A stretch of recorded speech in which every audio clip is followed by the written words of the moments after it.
আসসালামু আলাইকুম রহমতুল্লাহ। একটা বিষয় নিয়ে কথা বলবো, সেটা হলো অ্যাব্রিভিয়েশন।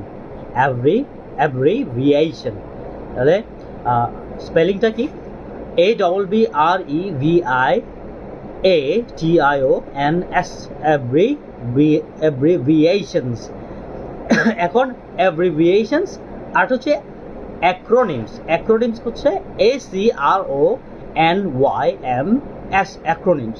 তাহলে অ্যাব্রিভিয়েশন আর অ্যাক্রোনিমসের মধ্যে তফাৎটা কোথায়, পার্থক্যটা কি, সেটা নিয়ে কথা বলবো।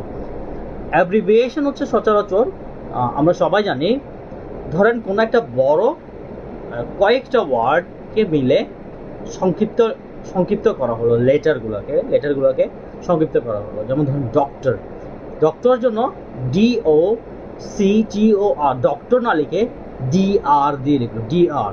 হ্যাঁ, তাহলে এই যে ডক্টর। তাহলে এই যে কোনো একটা বড় শব্দকে অথবা কোনো একটা বড় কয়েকটা শব্দের সমষ্টিকে সরাসরি শব্দটা না লিখে শুধু লেটারগুলো দিয়ে যেটা আরেকটা ছোট আকারে যেটা ওয়ার্ড দেখানো হয়, সেটা হচ্ছে অ্যাব্রিভিয়েশন। এক্সাম্পল কি, ধরেন এই যে বললাম ডক্টর, আবার এরকম সহজের মধ্যে আরও কিছু আছে। ধরুন আমি নাসা বললাম, হ্যাঁ, নাসা, NASA, নাসা। তারপরে ন্যাটো, NATO, ন্যাটো। আরটা কি, NASA, NATO. UNESCO, UNESCO, UNESCO. এখন দেখেন এই যে এইগুলো, মানে এই যেগুলো বললাম, এগুলো একটা ওয়ার্ড হিসেবে উচ্চারণ করা হয়, ঠিক আছে? কিন্তু আসলে এগুলো হচ্ছে কয়েকটা ওয়ার্ডের সমষ্টি। শুধু এর লেটারগুলো ইউজ করে, শুধু ক্যাপিটাল লেটারগুলো ইউজ করে এটাকে কি করলো, আরেকটা ওয়ার্ড হিসেবে উচ্চারণ করা হয়। যেমন ইউনেস্কো, ন্যাটো, নাসা। হ্যাঁ, ইউনেস্কো, ন্যাটো, নাসা, এগুলো কিন্তু কয়েকটা ওয়ার্ডের সমষ্টি। এগুলো অ্যাব্রিভিয়েশন। কিন্তু যখন এই কয়েকটা ওয়ার্ডের সমষ্টিকে আবার আলাদা আরেকটা ওয়ার্ড হিসেবে বলা হয়, যেমন ইউনেস্কো বলা হচ্ছে, তাহলে এটা তখন অ্যাক্রোনিমস। তাহলে ইউনেস্কো অ্যাক্রোনিমস, ন্যাটো অ্যাক্রোনিমস, তাহলে নাসা অ্যাক্রোনিমস। অর্থাৎ এটা আরেকটা নাম হয়ে গেছে, মানে শুদ্ধ বাংলা বলে এটা নাম পড়ে গেছে।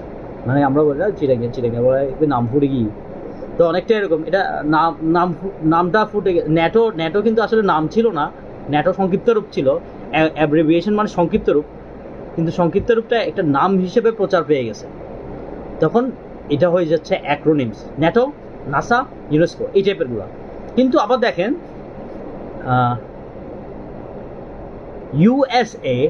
ইউএসএ কিন্তু নাম না, এটা সংক্ষিপ্ত রূপ, ইউনাইটেড স্টেট অফ আমেরিকা।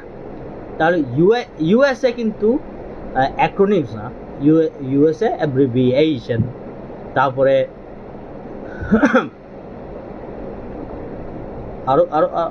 আরও উদাহরণ দিতে পারি, যেমন ধরেন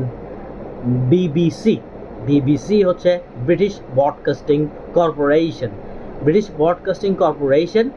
এটাও অ্যাব্রিভিয়েশন।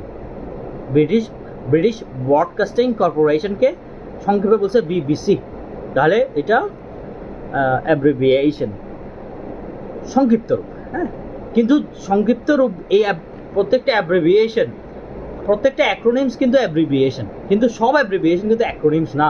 অর্থাৎ অ্যাক্রোনিমস ওইটাই যে অ্যাব্রিভিয়েশনটা একেবারে নাম হিসেবে প্রচার পেয়ে গেছে, যেমন ন্যাটো, নাসা, ইউনেস্কো, একটা উদাহরণ দিলাম। আবার ধরেন আরও কিছু অ্যাব্রিভিয়েশনের কথা বলি। MR দিয়ে বোঝায় কি, মিস্টার। তাহলে মিস্টারের সংক্ষিপ্ত রূপ MR, এটা হচ্ছে অ্যাব্রিভিয়েশন। তারপরে কিলোগ্রাম এর সংক্ষিপ্ত রূপ কেজি, এটাও অ্যাব্রিভিয়েশন। হ্যাঁ, লিমিটেড মানে কোম্পানিকে বোঝায়। হ্যাঁ, লিমিটেডকে LTD দিয়ে বোঝায়, এটাও অ্যাব্রিভিয়েশন।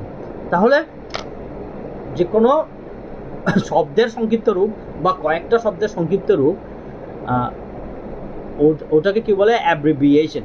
কিন্তু অ্যাব্রিভিয়েশনের মধ্যে যেটা একেবারে নাম হয়ে গেছে, যেটা উদাহরণ দিলাম, ইউনেস্কো, নাসা, ন্যাটো, এই টাইপের যেগুলো একেবারে নাম হিসেবে প্রচার পেয়ে গেছে সংক্ষিপ্ত রূপটাকে, সেটা হচ্ছে অ্যাক্রোনিমস। আরেকটা সংক্ষিপ্ত উদাহরণ দেওয়া যায়, এটা হচ্ছে এইডস। ওকে, AIDS, এইডস কিন্তু একটা নাম হয়ে গেছে, কিন্তু এর এই রোগটার আসল নাম কিন্তু এইডস না। এটা তো যেটা বলছিলাম, এইডস কিন্তু একটা ওয়ার্ড, এইডস একটা ওয়ার্ড হিসেবে ইউজ হয় নাকি, কিন্তু দেখবেন অন্যান্য অ্যাব্রিভিয়েশনগুলো ওয়ার্ড হিসেবে হয় না। যেমন যেটা বললাম ইউএসএ কি একসাথে একটা উসা বা ইউসা এইভাবে উচ্চারণ হচ্ছে না, ইউএসএ আলাদা উচ্চারণ হচ্ছে। তাহলে এইভাবে যখন আলাদা উচ্চারণ হয় তো ওটা তাহলে অ্যাক্রোনিমস না। অ্যাক্রোনিমস হচ্ছে সেটাই যে অ্যাব্রিভিয়েশনটা একটা ওয়ার্ডের মতো করে উচ্চারণ হয়, সেটাই হচ্ছে অ্যাক্রোনিমস। তো এইডস এমনি নর্মালি এইডস আসলে কি, এইডস হচ্ছে অ্যাকুয়ার্ড ইমিউন ডেফিসিয়েন্সি সিনড্রোম। তাহলে অ্যাকুয়ার্ড ইমিউন ডেফিসিয়েন্সি সিনড্রোম চারটা ওয়ার্ডের সংক্ষিপ্ত রূপ, অ্যাব্রিভিয়েশন। কিন্তু এই অ্যাব্রিভিয়েশনটাকে সরাসরি একটা ওয়ার্ডের মতো উচ্চারণ করা হচ্ছে এইডস। তবে ইউনেস্কোকে সরাসরি একটা ওয়ার্ডের মতো উচ্চারণ করা হচ্ছে ইউনেস্কো। আবার আরেকটা কি বললাম, ন্যাটো, নাসা, এগুলোকে এক একটা ওয়ার্ডের মতো করে উচ্চারণ করা হচ্ছে। এটাই হচ্ছে অ্যাক্রোনিমস। আর অন্যান্য যেগুলো রেগুলার শর্ট ফর্ম আছে ওগুলো অ্যাব্রিভিয়েশন। অর্থাৎ এই অ্যাক্রোনিমসগুলো কিন্তু অ্যাব্রিভিয়েশন, কিন্তু সব অ্যাব্রিভিয়েশন অ্যাক্রোনিমস না, এটাই বলতে চাচ্ছিলাম। আসসালামু আলাইকুম রহমতুল্লাহ।